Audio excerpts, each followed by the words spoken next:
Olá, pessoal. Eu sou o professor Washington, professor de Língua Portuguesa e Literatura. Mais uma vez estamos aqui na nossa aula muito importante para você que vai fazer vestibular nas temáticas de literaturas e escolas. Hoje vamos estudar duas escolas importantes do movimento literário aqui no Brasil, que é o parnasianismo e o simbolismo. E vamos começar com o movimento parnasiano. O movimento parnasiano, claro, começou na Europa, na França, com um livro ou com uma obra produzida ali por alguns escritores franceses, onde a temática dessa obra era uma ideologia chamada arte pela arte. Théophile Gautier e Leconte de Lisle, eles apresentaram uma seguinte ideologia, dizendo que a arte deveria ser interpretada por si mesma, não deveria viajar muito, né? Por exemplo, uma porta é uma porta. Para o romântico, uma porta poderia representar, por exemplo, oportunidade, ou uma saída para qualquer coisa, de forma simbólica ou metafórica. Mas para Leconte e para Théophile Gautier, a porta seria uma porta. Logo, a arte ela sairia do mundo da subjetividade e entraria no mundo mais objetivo, o mundo da objetividade. E aí nós temos a ideologia principal do movimento parnasiano, que é a arte pela arte, ou seja, a arte é interpretada por si só, não precisa viajar muito na maionese, certo? E aí, é claro que essa arte, ela vem ali em volta do belo. Então, o belo pelo belo. Não é aquele cantor, não, gente. É o belo pelo belo quando se fala da arte em si. E de onde veio esse nome parnasianismo? Parnasianismo veio de uma ideia chamada Monte Parnaso, um local que ficava ali, né, de repente, na Grécia. E nesse Monte Parnaso, quem morava lá? A morada do deus Apolo, o deus da arte, deus de várias coisas. Mas vamos enfatizar na arte. E por Apolo ser um deus, também o deus da arte, por isso que vamos apresentar a arte como temática do movimento parnasiano, ou aquele que morava no Monte Parnaso. Daí surgiu o nome parnasianismo. Muito bem, garotada, você que vai fazer o vestibular, você precisa compreender as ideias do movimento parnasiano, ou seja, do movimento da arte pela arte. E aqui nós temos a primeira ideia. É uma poesia objetiva e descritiva. O que isso quer dizer? Que a poesia parnasiana ela vai fugir da ideologia romântica. Lembra que o romantismo ele apresentava uma poesia muito mais subjetiva, muito mais voltada para as questões introspectivas ou interiores. Agora, dessa vez, a poesia vai ser muito mais aberta, uma poesia muito mais, podemos dizer, intelectual, né? E nesse momento, a poesia sai da subjetividade e vai entrar numa poesia mais objetiva, que certamente será carregada de descrições ou descritividade. E aí nós temos, então, a primeira ideia, a poesia objetiva, poesia sem viajar muito. A segunda ideia, gente, já que a poesia parnasiana ela vai valorizar o belo, ela vai valorizar a arte, consequentemente, nós teremos uma escrita perfeita, uma escrita preciosa, uma escrita onde vai haver a valorização vocabular, o português ali sendo elaborado e lapidado da sua melhor forma. E aí nós temos como elaboração desse movimento poético uma língua muito mais preciosa, uma língua muito mais burilada e arrumada. Note que o parnasiano vai fazer questão de colocar palavras difíceis, colocar a palavra no padrão da gramática, já que a poesia parnasiana vai valorizar a arte, e a arte principal da poesia parnasiana seria a palavra em si. Pois bem, como a poesia parnasiana valoriza o belo, valoriza aquilo que é clássico, aquilo que é puro, aquilo que é formalizado, logo vai ser muito comum você encontrar na poesia parnasiana ali, por exemplo, vocábulos relacionados à cultura greco-latina ou à cultura greco-romana. Então, não acho estranho a presença ali de um deus dentro da poesia parnasiana ou algum vocábulo que remeta à ideia clássica, à ideia greco-romana. Por, então, retornar à cultura greco-romana, a maior forma da poesia parnasiana é aquela forma clássica do poema. Qual é a forma clássica? O soneto. O soneto italiano, ali, 2 quartetos e 2 tercetos, é justamente aquela forma clássica onde a poesia parnasiana será elaborada. Percebam aqui, gente, um cuidado todo formal para elaborar a poesia, já que a poesia vai ser uma obra de arte, a partir do pressuposto do que a palavra é a matéria-prima, né, que toda arte, né, exige uma matéria-prima. Todo artesão, ao elaborar ali a sua arte, né, ao elaborar ali o seu material, ele precisa de matéria-prima. E o artista, o poeta, o artesão, ele precisa da palavra. E essa palavra precisa ser burilada, né? Precisa ser arrumada. Logo, a poesia seria a manifestação ali daquele artesão que vai arrumar tudo direitinho.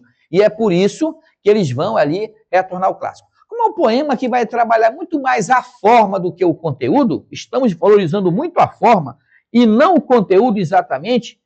Com certeza, a poesia parnasiana ela não tem interesse político-social. Você não vai ver numa poesia parnasiana alguma situação de engajamento social e político, já que a poesia, esse estilo, vai trabalhar apenas ali a arte do belo.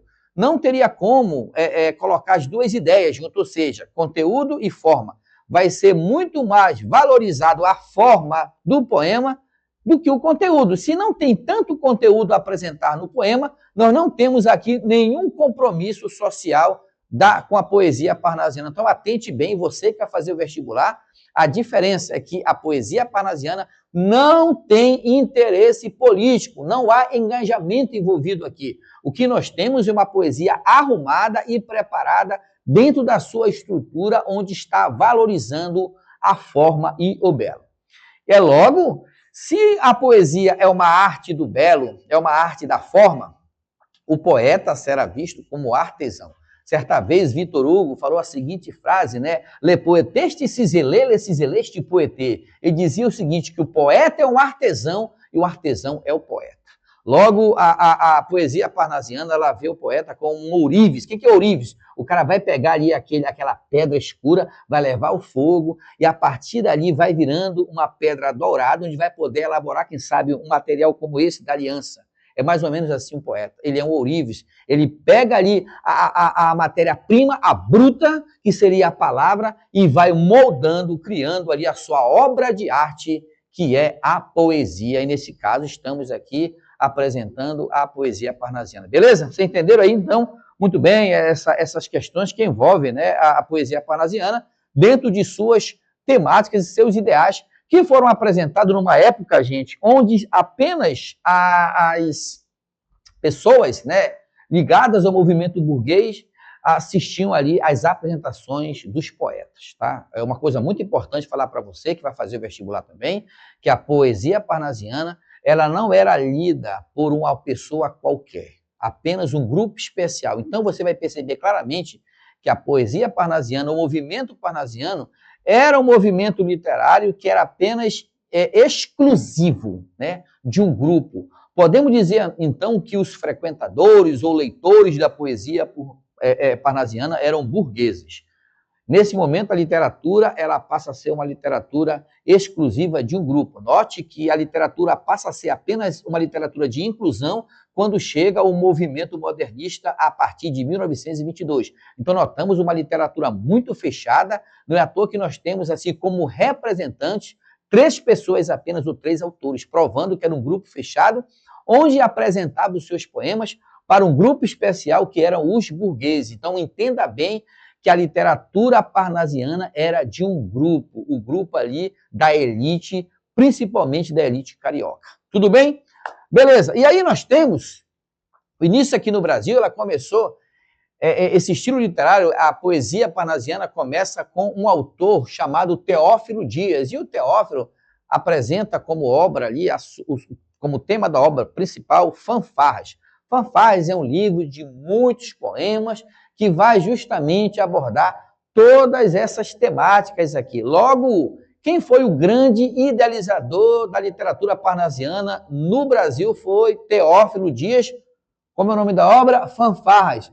E foi lançada justamente em 1882, que é justamente o ano de início do movimento aqui no Brasil.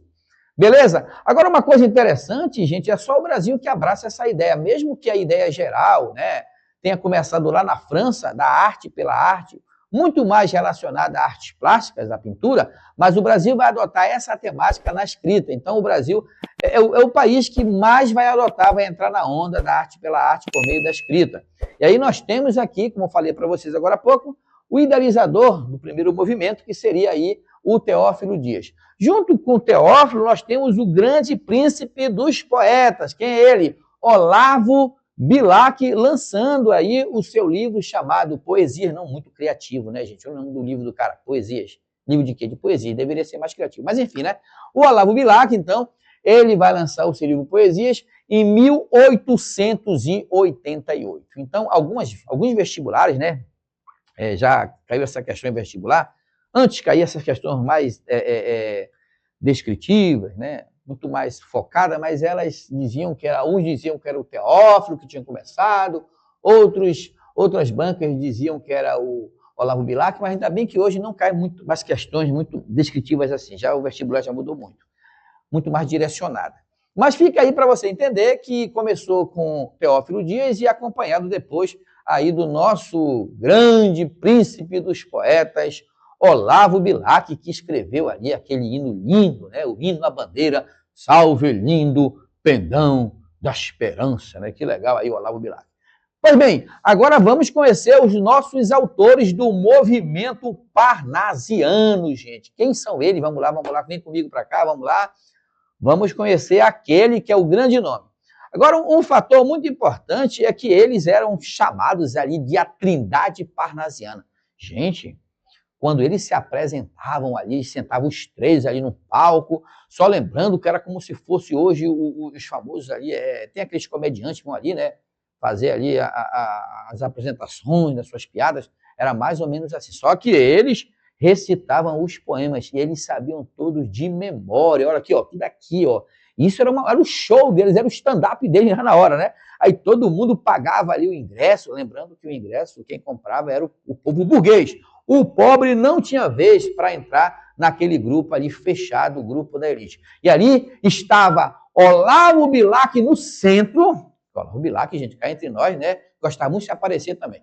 E então ele ficava no centro e ao seu lado estava ali Alberto de Oliveira, de outro lado estava Raimundo Corrêa e ali estava a Trindade Parnasiana.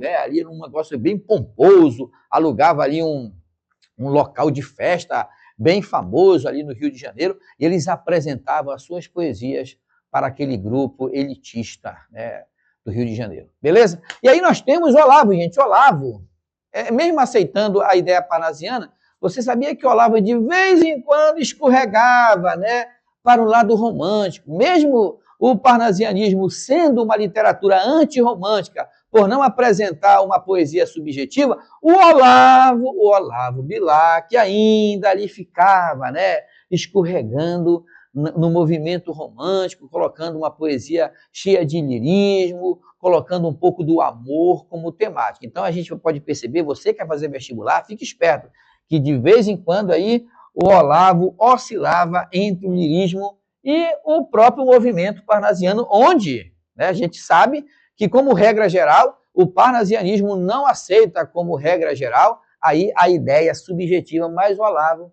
de vez em quando, viajava no mundo romântico, né? Claro, né? Quem nunca viaja. E aí nós temos um poema dele famoso, né? Via Láctea, que ele coloca uma mulher ali subindo como se fosse uma deusa, comparando aquela mulher com a mãe sagrada, a Virgem Maria, onde associa a mulher a uma mulher espiritualizada, o famoso amor platônico, amor idealizado. Então, coisa de Olavo, né? Coisa de Olavo que em algum poema, né? Ele diz que a pessoa, para amar, ele tem que falar com as estrelas. É muita viagem na maionese de Olavo, que aí nesse momento está quebrando o padrão, gente, do parnasianismo, já que o parnasiano não tinha nenhuma convenção com o movimento romântico, mas o Olavo ali ele vai fugir um pouco da regra. Beleza? Esse mesmo Olavo também colocava ideias nacionalistas. O Olavo, gente, se envolvia muito com as questões políticas, né? Nem à toa que ele foi o grande incentivador do serviço militar obrigatório no Brasil, foi o Olavo Bilac. E aí você conhece também, lembra a música que eu falei agora há pouco, né? Do hino à bandeira? Salve, lindo pendão da esperança, salve, símbolo augusto. Olha aí, o Olavo, então, vai descrever ali o símbolo nacional de uma forma de glória. E ele, então, era muito patriota. E esse patriotismo dele acabou passando também para as suas obras, onde ele foi, assim, muito homenageado pelos políticos da época e causou também alguns desamores com outras pessoas também, tá? Beleza. E agora, gente, uma coisa interessante nesse movimento parnasiano, o Olavo também apresentava poesias eróticas, olha só. Fugindo um pouco da ideia parnasiana, a gente percebe que ele viaja aqui um pouco no lado romântico, mas esse lado romântico, que é uma poesia mais platônica, mais divinizada, também ele vai até longe. Ele vai colocar ali o erotismo em algumas de suas poesias. Então, você que vai fazer vestibular, fique esperto, que o Olavo Bilac não era tão parnasiano assim. Agora, eu acho, por que ele é parnasiano? Porque, é claro, de forma geral, independente da temática que ele abordava nos seus poemas, ele realmente apresentava como fonte principal o rigor formal, a língua perfeita. Se você procurar ler os poemas de Olavo, você vai ver uma vernácula, um preciosismo bem presente, que realmente é uma ideia maior do movimento parnasiano. Beleza? Então, atenção você que vai fazer o vestibular, atente bem para as poesias de Olavo que apresentam essas temáticas, mas não esquecendo que elas não fogem totalmente do parnasianismo, porque elas vão seguir o rigor formal, onde o próprio Olavo se assume como um artesão, como ourives. Existe um poema dele chamado Profissão de Fé, que ele diz que o poeta, ele lima, ele alteia, ou seja, ele vai pegando ali a palavra, ele vai burilando, ele vai nivelando, como se a palavra fosse uma matéria-prima, e que no final de todo esse trabalho árduo, vai ter ali a sua obra de arte, que é o poema. Beleza? Então você não pode deixar de entender essa questão aqui, diferenciada do grande príncipe dos poetas, Olavo Bilac. Beleza? Mas eu disse para você que era uma trindade parnasiana, e vamos continuar agora com o segundo autor que faz parte da trindade parnasiana, que é o Raimundo Corrêa. Gente, o Raimundo Corrêa, muito inteligente também, né?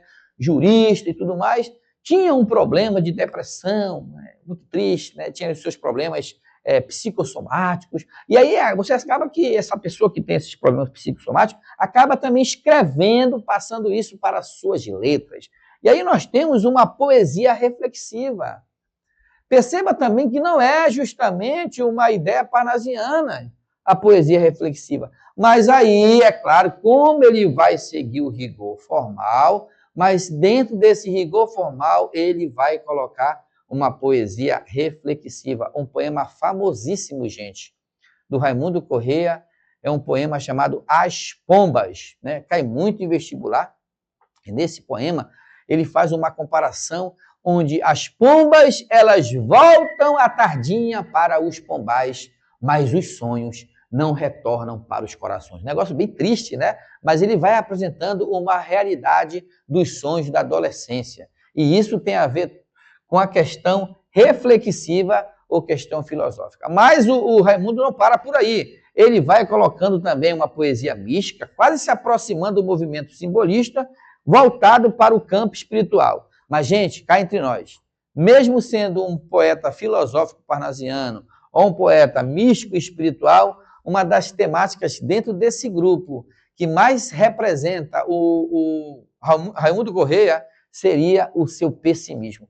Pensa, gente, em umas poesias pessimistas. Existe um poema dele que já caiu 2 vezes no Enem, O Mal Secreto. Ele vai falar do mal secreto, ou seja, ele vai contar ali no poema dele que muitas pessoas fingem que estão bem só para agradar os outros, mas o que está dentro do seu coração é como se fosse uma ferida cancerosa, gente, gosto pesado. Agora, uma coisa interessante, que ele sofria de câncer, né? À toa que esse câncer acabou tirando a vida do Raimundo Corrêa. Então, ele vai representar a sua vida triste, a sua depressão para a poesia, que vai caminhar dentro de uma temática péssima, mesmo sendo parnasiana pelo rigor formal e não pelo conteúdo, podemos dizer assim, pelo conteúdo ideológico, mas ele vai seguindo ali o rigor formal. Beleza, turma? Atenção, caiu no vestibular o Raimundo Corrêa, mesmo que ele siga todo o rigor formal da poesia parnasiana, uma linguagem preciosa, né? Uma poesia com rimas, ali com a sua divisão silábica, decassílabo, mas atente bem para essas temáticas que o Raimundo trabalha, principalmente nas questões filosóficas, reflexivas e até mesmo pessimistas. Beleza? Pois bem, mas como eu disse, era uma trindade, está faltando agora a terceira pessoa desse trio aqui. E vamos apresentar aquele que foi o mais fiel parnasiano. Quem é ele? Alberto de Oliveira. Gente, Alberto de Oliveira, que foi formado em farmácia, não exerceu a função de farmacêutico, e a gente vai percebendo aí que o Alberto de Oliveira vai ser o mais fiel parnasiano. Como assim, mostra? O mais fiel. Olha para cá. Tá aqui, ó. O Alberto, atenção, o Alberto vai seguir à risca todos os ideais do parnasianismo. Então, atenção, você que vai fazer o vestibular, você que vai fazer aí as etapas, né? PSC, CIS, enfim, atente bem que o Alberto de Oliveira, aqui Alberto, ele vai seguir à risca todos os ideais do movimento. Gente, legal! E aí você vai ver, por exemplo, ele é conhecido também como poeta descritivo. E aí, descritivo por quê, gente? Por que descritivo? Sabe por quê? Porque ele vai apresentar na sua maioria de descrições, na sua maioria de poemas, perdão, as descrições. Então, olha, vaso grego. Ah, vai ter um vaso grego lá. Vai ter lá um paredão. Vai falar de um paredão. Vaso chinês. Vai estar lá. Ali, o cara é o poeta da descrição. Agora, cá entre nós. Vocês acham que ele vai colocar lá uma garrafa PET para descrever? Coisa de pobre? Não, gente, não vai ser isso. Ele vai descrever objetos da burguesia. É vaso grego, parceiro. É o tapete turco, mano. É o vaso chinês. É o relicário. Sabe que relicário é aquela caixinha que guarda joias? Tu acha que um pobre vai ter isso? Não. Porque lembrando que eu te falei que a poesia parnasiana é uma poesia da burguesia. Não teria como ele apresentar objetos, gente, que não fosse da burguesia. Então, a gente vai ver claramente nos seus poemas aí, poemas moldados ali, todos colocados ali dentro, né, das ideias voltadas para a turma da burguesia, que era o vaso chinês, vaso grego. Ó, beleza? Daqui a pouco a gente vai ver um poema relacionado a isso aí. Você não pode deixar de acompanhar a nossa aula. Vai ficando por aí, fica com a gente por aí. Então, e aí ele vai ser o mais fiel parnasiano, beleza? E agora eu quero te levar a uma questão, para você entender aqui, ó, do parnasianismo. Você vai ver aqui o poema justamente de quem que eu te falei? Do Alberto de Oliveira. Olha só, gente. Nós temos aqui o seguinte, vou ler para vocês. Esta é o quê? Essa peça, ó. Esta de áureos relevos trabalhada. Olha, começa aí a questão da ideia. Mesmo que a peça, que é o vaso aqui, está sendo trabalhada, está fazendo analogia ao poema, né? Áureos trabalhadas de divas mãos, brilhante copa um dia, já de aos deuses servir como cansada vinda do Olimpo. De qualquer lugar, não, do Olimpo. Perceba aí uma temática parnasiana. Olimpo tem a ver com a cultura, né, a cultura clássica. Aí, ó, vinda do Olimpo, a um novo Deus servia. Era o poeta de Teos, né, um vocábulo aí da cultura greco-romana, que a suspendia, então, e ora repleta, ora esvaziada, a taça amiga aos dedos seu tinha, toda de roxas pétalas colmada. Depois, mais o lavor da taça de mira, toca do ouvido, aproximando-a, as bordas finas, arde-lhe ouvir, canor e doce. Então, é como se fosse assim, né, uma peça que você se aproxima dela de uma forma toda especial. Note que ele vai descrevendo o vaso, né, dentro de uma visão clássica, tá? E ele fala, ignota voz, qual se da antiga lira fosse encantada a música das cordas qual se essa voz de Anacreonte fosse, fazendo analogia aí a Anacreonte, né, o cara da música. Mas você perceberam aí, direitinho, toda a temática do parnasianismo aí envolvido. Ó, deixa eu contar para você aqui rapidinho. Olimpo, Teos. E uma coisa importante, né? Nós temos aqui, só para você entender, olha só, você entender aqui, ó, nós temos aqui o soneto, ó, quarteto, quarteto, terceto, terceto, que é justamente a forma do poema clássico. Outra coisa importante, você em casa depois, se você for cortar cada verso desse aqui, ó, fazer a divisão silábica, você vai ter um soneto onde todos os versos, gente, todos os versos são formados por 10 sílabas métricas. É falta do que fazer, será? Não sei, gente, mas é muita inteligência. O cara vai fazer um poema onde todos os versos daqui, todos eles terão, 10 sílabas métricas, são chamados de decassílabos. Não, decassílabos heróicos, onde a sexta e a décima sílaba são tônicas. Gente, dá muito trabalho, exatamente porque essa era a principal ideologia da poesia parnasiana, como se fosse uma obra de arte. Ali não é, você vai ver rima, ó, teve aqui ada, você vê aqui a, aqui ó, ia, ada, aqui fica a, b, ó, ada rima com cansada, ia, dia, então você tem aqui ó, a, b, chama-se rima alternada ou cruzada. Até isso você precisa ver no vestibular. Você que vai fazer, porque essa poesia aqui é toda trabalhada, que é justamente uma das ideologias dessa forma do poema parnasiano. Beleza, vamos aqui. Então, gente, vamos agora analisar as questões aqui. Olha, começa o seguinte, ó. A partir da leitura do soneto Vaso Grego, assinale a opção correta a respeito do tratamento estético conferido aos mitos antigos. Vamos lá para a leitura, então. O que nós temos? Letra A. A recorrência, vamos lá para a correta, hein? A correta. Ó. A recorrência a temas mitológicos atraía o leitor comum e amenizava os efeitos de distanciamento impostos a ele pelo rebuscamento da linguagem parnasiana. Gente, vocês acham que o parnasiano era interpretado por qualquer pessoa? Não, gente. Leitor comum, não tem como. Falei para ti o tempo todo que a literatura parnasiana era do grupo especial, o grupo da elite, não é leitor comum. Vamos para a próxima opção, B, então a A já está fora. A B, os mitos antigos são atualizados na poesia parnasiana e recebem um significado poético novo que promove a ruptura efetiva com o passado da tradição mítica. Errado, eles não são atualizados, são os mesmos. O Olimpo, lá da cultura greco-romana, vai ser colocado. O Anacreonte, lá da cultura greco-romana, vai estar também na mesma época. Eles não são atualizados. Mantém-se a tradição, já que a poesia parnasiana é o retorno ao clássico, é um retorno. Ele não vem de lá para cá transformado, a gente vai até eles e vai mantê-los ali da mesma forma, não serão ali modificados. A C diz que o tratamento estético dos mitos gregos na poesia parnasiana aproxima o antigo mundo mitológico com os problemas imediatos e concretos da vida social. Ei, matou, parceiro, matou.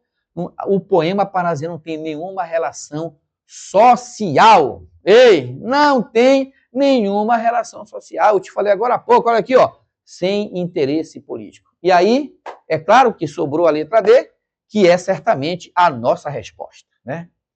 Por que eu gosto? Porque a presença de elementos da arte e da mitologia gregas no soneto apresentado está de acordo com a máxima do parnasianismo. Qual é a máxima? A arte pela arte. Que legal, gente! Beleza, você entendeu? Mas você não pode deixar de assistir. Daqui a pouco vamos continuar, né, com a outra aula sobre o simbolismo, beleza? Fique por aí! Muito bem, pessoal, nosso assunto agora é o simbolismo, dando continuidade à nossa aula, agora há pouco falando para você do parnasianismo, que só funciona na questão da poesia, e agora vamos falar do simbolismo, que também é um movimento poético aqui no Brasil.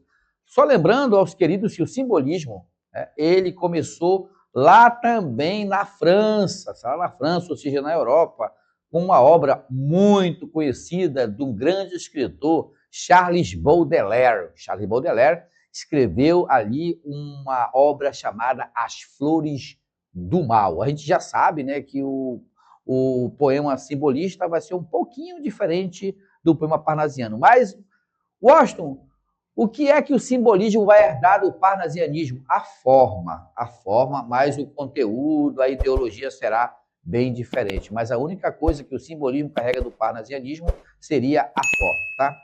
Muito bem, e aí nós temos esse movimento, que ele apresenta algumas ideias bem diferentes do movimento parnasiano. Olha só, gente. Primeira coisa, enquanto o parnasianismo trabalha com uma poesia mais objetiva, agora vamos retornar àquela poesia subjetiva, aquela poesia introspectiva, aquela poesia mais intuitiva, muito mais ligada à questão do interior do ser humano, totalmente diferente do movimento parnasiano. E aqui, esse subjetivismo, ele vai atentar para um elemento chamado intuição, né? Você sabe que a intuição é algo que a ciência não consegue explicar. Uma coisa muito interessante é que o simbolismo ele é anti-intelectual. Você não vai entender esse poema baseado numa lógica, você vai entender esse poema com base nas suas questões sensoriais. Olha que loucura, gente. Um poema que vai trabalhar a intuição, aquilo que a psicologia chama de insight, você vai ter na literatura simbolista. Então, é uma literatura que vai trabalhar a questão do sensorial e do vago. Como assim, Washington? Você vai perceber claramente que os elementos visuais da literatura simbolista está dentro de uma névoa, está dentro de uma fumaça, não fica nada claro, não existe uma questão clara nem escura, mas uma penumbra. Não existe ali um branco total, às vezes, não existe um preto total, mas pode existir um cinza. Então, toda essa ideia, essa imagem da literatura simbolista, ela vai trabalhar dentro do vago, dentro da intuição que a gente chama, tá? Beleza, e dentro também daquilo que é impreciso, podemos dizer. Logo, como um poema que vai trabalhar as questões sensoriais, ela é uma poesia anti-intelectual. Isso quer dizer o quê? Uma poesia que não vai ser trabalhada dentro do campo científico, mas no campo místico, no campo transcendental, algo que a ciência, na sua lógica, na sua concretude, não consegue explicar. Gente, mas aí eu acho que está me falando uma coisa muito vaga. É claro que a gente só vai conseguir detectar isso no vestibular por meio das impressões que a poesia vai passar, já que a poesia também tem uma certa relação com a arte impressionista, beleza? Legal. E aí a gente vai ver também que essa poesia, ela trabalha com o movimento transcendental. O transcendentalismo não está relacionado ao mundo material, mas o mundo imaterial, aquele mundo que Platão pregava do mundo invisível, né? Do mundo onde esse mundo é a cópia do original e o original está além das nossas forças. Isso está na transcendentalidade e isso muitas vezes está relacionado à passagem e à morte. Por isso que você vai perceber que uma das temáticas da poesia simbolista é a morte, porque a morte lá é uma passagem, a morte é uma transferência, a morte é o transcendentalismo, isso vai ser muito comum nessa poesia. E também ela é conhecida como poesia hermética, que está ligada ao anti-intelectual, pelo fato de ser uma poesia não de fácil compreensão, gente, certo?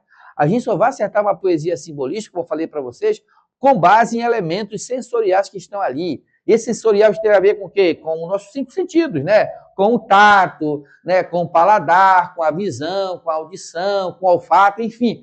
Tudo isso será apresentado dentro da poesia simbolista. E aí, como a poesia espiritualista, é uma poesia que perpassa o mundo material, que está dentro do imaterial, que está dentro da questão da alma, ela vai até os sonhos. Olha só que loucura! Ou seja, é uma poesia com uma visão onírica, já que o onírico não está no nosso lado pensante, racional. O onírico, o sonho, está no nosso subconsciente. Uma ideia baseada em Freud. Freud dizia que os sonhos estão no nosso subconsciente, não está na nossa consciência. Por isso que às vezes você quer, eu queria sonhar tanto com aquela pessoa que eu gosto. Você pensa e não acontece. Sabe por quê? Porque os seus sonhos não estão no campo racional, estão num outro patamar, estão na questão do inconsciente, aquilo que foi pregado por Freud. Os sonhos é que nos mantém dormindo. E é por isso que de manhã, às vezes, você lembra dos sonhos e às vezes você não lembra. E aí o que acontece? É ele o sonho que mantém você dormindo. Enquanto você dorme, você está sonhando. A questão é, às vezes, pela manhã, lembrar do sonho, né? É a questão. Mas isso não está na racionalidade. Por isso que a poesia simbolista tem a ver com a questão onírica, com os delírios do sonho. Outra coisa interessante é a musicalidade, gente. Se eu estou falando de um poema que trabalha com sensações, a musicalidade vai estar presente. Sons, música, barulho. E isso você vai ver, sabe como? Na escrita, em repetição de sons consonantais e repetição de sons vocálicos. Como nós chamamos, Washington, um poema que repete o mesmo som consonantal é chamado de aliteração. E aquele que repete o mesmo som vocálico é chamado de assonância. Perceba que até na escrita, a poesia simbolista assume uma posição sonora quando ela repete a mesma consoante, ou o mesmo som consonantal, ou a mesma vogal, ou o mesmo som vocálico. Beleza? Pois bem, e aí nós temos, nesse movimento, dois grandes autores aqui no Brasil. O primeiro é o Cruz de Souza. Cruz de Souza era um jornalista, foi jornalista, né? Tinha um sonho de ser médico, infelizmente não pôde ser, porque devido ali à sua cor, ele era negro, descendente de escravos, e pelo preconceito da época, ele não alcançou, infelizmente, o curso de medicina, teve uma vida muito atribulada, perdeu os 4 filhos de uma vez só, né, para a pneumonia, e perdeu, em seguida, a sua esposa ficou louca, gente. Olha só, a vida muito triste desse cara, logo essa sua tristeza vai passar para a sua escrita. E aí a gente vai perceber que ele iniciou o movimento no Brasil. Ele foi o grande precursor do movimento que lançou a sua obra em 1893, gente. Aqui, ó. O Cruz de Souza lançou a sua obra, a sua primeira obra do movimento, em 1893, né? O nome da obra aqui, só para você entender, eu botei aqui, ó. É o nome do maior chamado Missal e Broquéis. Missal e Broquéis. Gente, aqui está a primeira obra que está dividida em 2 partes, né? Missal e Broquéis. Missal fala de uma parte mais assim mística, enquanto o Broquéis fala do preconceito. É uma obra 2 em 1, é um livro, né, que está dividido em 2 partes, é Missal e Broquéis, que foi construído, né, esse livro. Essa obra foi elaborada aí pelo grande poeta simbolista Cruz de Souza. Além do mais, gente, o Cruz de Souza ele é acompanhado de algumas ideias que são retratadas claramente nos seus poemas. E aqui eu tenho Culto da Noite. Então vai ser muito comum você perceber ali a noite, a escuridão, né? A sombra, a penumbra, tudo isso vai ser colocado na poesia de Cruz de Souza, beleza? Outra coisa interessante que ele coloca nas suas poesias, a preferência pela cor branca. Como assim, Washington?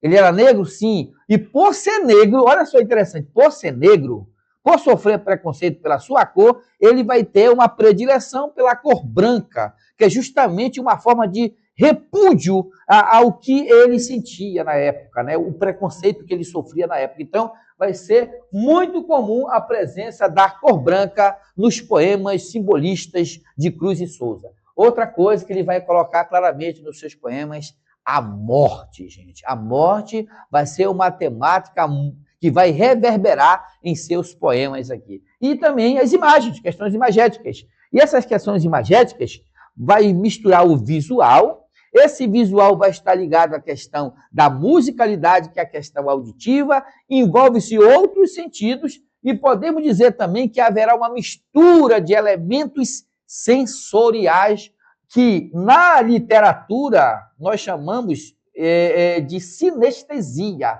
que seria uma figura de linguagem que mistura sensações. A sinestesia ela vai ser muito comum nas poesias simbolistas de Cruz de Souza, gostava muito dessa prática na sua escrita, nos poemas aqui simbolistas, beleza? Então, atenção você que quer fazer o vestibular, atente bem aqui para essas temáticas que são abordadas na poesia do grande precursor do movimento simbolista aqui no Brasil, Cruz e Souza. Beleza, gente? É isso aí. Continuando, não durma. Vão para cá comigo, vem para cá. E vamos falar agora do segundo homem do movimento, Alfonso. Esse nome mesmo, Alfonso. Não é Afonso, é Alfonso, né?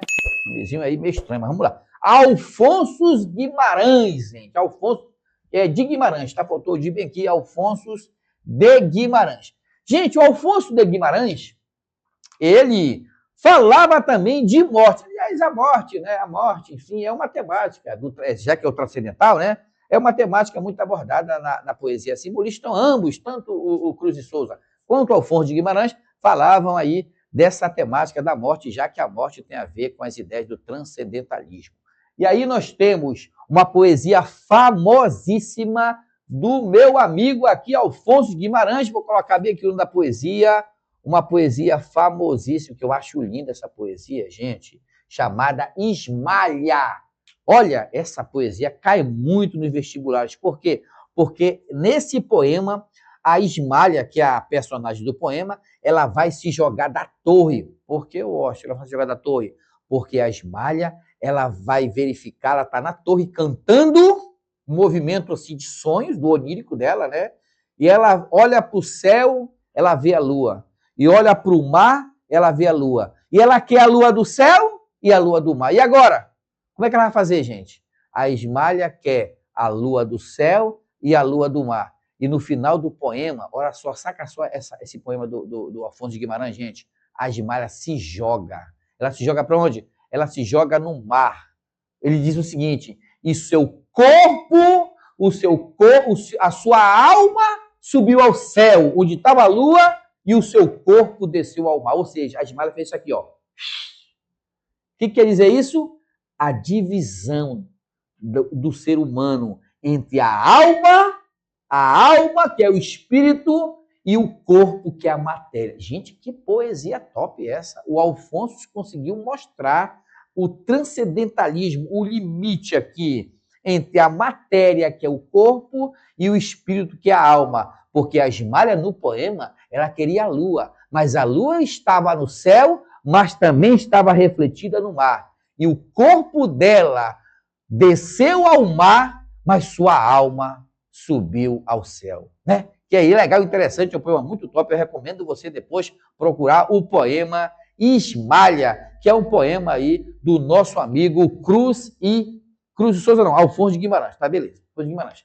E aí nós temos também uma atmosfera mística, como eu te falei agora há pouco aí, que é justamente essa mistura que ele faz, e uma religiosidade. Agora, gente, só uma questão de curiosidade para você agora aqui. Você sabia que o Alfonso de Guimarães, ele namorava a prima dele, certo? Ele tinha uma prima que namorava dele, aquele romance infantil, romance pueril ali na juventude, e eles então combinaram que quando crescessem eles iam casar. Infelizmente, a prima Constança, que era a prima que ele namorava ali, paquerava desde pequeno, que futuramente prometeram um para o outro que iam casar, infelizmente a prima dele faleceu. Então isso deixou o poeta louco, né? Porque imagine, gente, você tá aí, uma namoradinha desde 14 anos, vai, ele promete que completar seus 20 e pouco vai casar e quebra todo o esquema, né, de amor ali. E foi uma perda terrível para ele. E a partir dessa perda da prima, ou perda da noiva, né, ou da futura esposa, né, podemos dizer, ele começa a escrever sobre morte. Lembrando que é muito comum os poetas, aquilo que eles vivem, eles transferem para a sua vida. Por isso que diz ali que o poeta ele tenta fingir que está feliz. Já dizia o grande Fernando Pessoa, o poeta é um fingidor. Ele finge a dor e ele vai colocar aquela dor ali, mas ele fala a dor que deveras sente. A gente pensa que ele está fingindo, mas no fundo, a gente sabe que a sua poesia é a manifestação do seu sentimento na realidade. Isso é muito comum no mundo da literatura. Eu acho que essa é a função da literatura, é desvelar muitas vezes os sentimentos humanos, beleza? Pois bem, então esse é o movimento, gente, o movimento simbolista, onde você vai acertar as questões baseado justamente aqui, ó, com base nesses elementos. Agora eu quero convidar você a ler comigo aqui uma questão de um poema do nosso amigo Cruz e Souza, o grande precursor do movimento, né? Vamos lá. Ele começa aí, ó. O nome do poema, perdão, é antífona. Antífona é um elemento que acontece nas igrejas, né? Você que frequenta igreja, que vai a uma igreja, geralmente alguém vai lá e canta uma parte da música, as pessoas repetem. Esse ato de repetir a música, de acompanhar um coro, eu falo aqui, vocês falam. Essa música repetida é chamada de antífona. Percebe que o nome antífona tem a ver, gente, com a religiosidade, ó, com a questão da religião, que é comum no poema, porque aqui, ó, espiritualismo, né? É religioso, o mundo espiritual é colocado lá. E aí o Cruz de Souza começa assim, ó. Ó, formas alvas, brancas, formas claras. Aqui, ó, olha para cá. Aqui, ó, cor branca, olha. Ó, formas alvas, brancas, formas claras. De luares, aqui, ó, culto da noite, ó. De luares, de neves, branco, neblina, aqui, ó. Neblina é o quê? Vago. Pensa num poema que vai seguir à risca todas as temáticas praticamente aqui do movimento simbolista. Então, neblina, ó, ali o vago, né? Neblina, o vago. E aí ele continua, ó, formas o quê? Ó, formas vagas, ó, formas vagas, aqui, ó, formas vagas, fluidas, que correm, ó, fluidas, cristalinas, tem a ver, incensos dos turíbulos. O que é incenso? Espiritual. Você for numa igreja lá, não tem um incenso, sabe o que é turíbulo? Aquele, igual assim, uma caixinha, né? Um potinho que o padre fica segurando, ó. Aquilo é um turíbulo. Ali sai o incenso, turíbulo das aras. Formas do amor, constelamente puras de virgem de santas vaporosas, brilhos errantes das mais das frescuras e dolências de lírios, ó, lírios rosas, né? Sinestesia. Indefiníveis músicas, aqui, ó, músicas supremas, harmonia de cor e perfume. Ó, cor tem a ver com o quê? Cor, visual, perfume, ó. Perfume, ó. Então isso aqui é sinestesia, é justamente a mistura de sentido, a mistura de sensações. Horas do ocaso, sabe o que é ocaso, gente? Ocaso é o pôr do sol, é a transferência de um novo dia. Você sabia que o dia começa ali e termina no pôr do sol? Então, o ocaso é o quê? É o crepúsculo, é justamente o culto da noite, porque na literatura, o pôr do sol, o ocaso, como se fosse ali uma pré-morte. Que coisa estranha, né? Mas na literatura é isso. Então, horas do ocaso. E ali, trêmulas extremas, requiem. O que é requiem? É o canto da morte. Lembra lá das músicas, o requiem? É o canto da morte ali. Requiem do sol, que a dor da luz resume. Agora, uma coisa importante, vocês perceberam que a palavra cor, perfume, ocaso e dor estão com letras maiúsculas. Sabe o que é isso? Também é uma característica do simbolismo. Eles vão pegar aqueles substantivos que são comuns, né? Comuns, mas eles vão dar vida. Como dar vida, ó, substantivo, colocando ali letras maiúsculas para serem bem enfáticos no poema. Essa dor aqui não é uma dor qualquer. Essa cor não é uma cor qualquer, não é um perfume qualquer, não é um ocaso qualquer. Ou seja, ele está fazendo isso para dar vida àquela palavra, que é justamente para você sentir, porque o poema simbolista não é para ser interpretado na lógica, é para ser sentido, é para ser cheirado, é para ser degustado, é para ser ouvido, porque são poemas sensoriais. E é dessa forma que você vai trabalhar na hora de lê-los ali nos vestibulares, beleza? E agora vamos à questão, então, do poema. Vamos lá. O enunciado pede assim, ó, a partir da interpretação dos versos apresentados, assinale a alternativa incorreta, a errada. Vamos lá. Os versos de antífona retomam a temática do vago e impreciso, tão característico do simbolismo, ó, vago, ó. E a gente sabe, né? A gente leu agora há pouco lá, a gente, agora, né? Você viu? O vago, o fluido, beleza. Então, essa aqui não pode ser a resposta, por quê? Porque tem a ver com o poema. Outra coisa, bora para B. A musicalidade, um traço importante na obra de Cruz de Souza, é resultado do uso constante de aliterações. O que é isso, Austin? Repetição do mesmo som consonantal, como se observa nos versos apresentados acima. Vamos voltar rapidinho lá para o poema, só para ter olhar uma questão? Olha só aqui, ó. O que nós temos aqui? Olha só aqui, ó. Aqui você tem, ó, a presença aqui, ó. F é formas fluidas. FFF. Esse FFF aqui, ó, FFF, repetição aqui, ó, do mesmo som consonantal, isso é chamado de aliteração. Agora, olha só aqui, ó. A. Como se chama isso? Assonância. Então, a musicalidade na escrita, a repetição do mesmo som consonantal é chamada de aliteração e a repetição do mesmo som vocálico é chamado de assonância. Legal, né, gente? Que interessante, perfeito. Continuando, então, vamos para a questão, voltando à questão, só para a gente, né, situar aquelas situações ali no nosso poema. Agora, você diz que nota-se no poema a presença de versos brancos, um recurso bastante utilizado. O que é versos brancos? Quando não tem rima. Será que tem versos brancos? Será que o poema não tem rima? Bora voltar lá para dar uma olhada se realmente tem versos brancos? Não, gente, está aqui, ó. Claras está rimando com aras. Neblinas está rimando com cristalinas. Ou seja, isso aqui não são versos brancos, porque versos brancos é se o poema não tivesse rima. Pelo contrário, o poema claramente apresenta rima. Olha só, claras, aras, neblinas, cristalinas, puras, frescuras, vaporosas, rosas, enfim. Olha aí, ó, o poema, então, ele apresenta rimas, logo o poema não tem os versos brancos.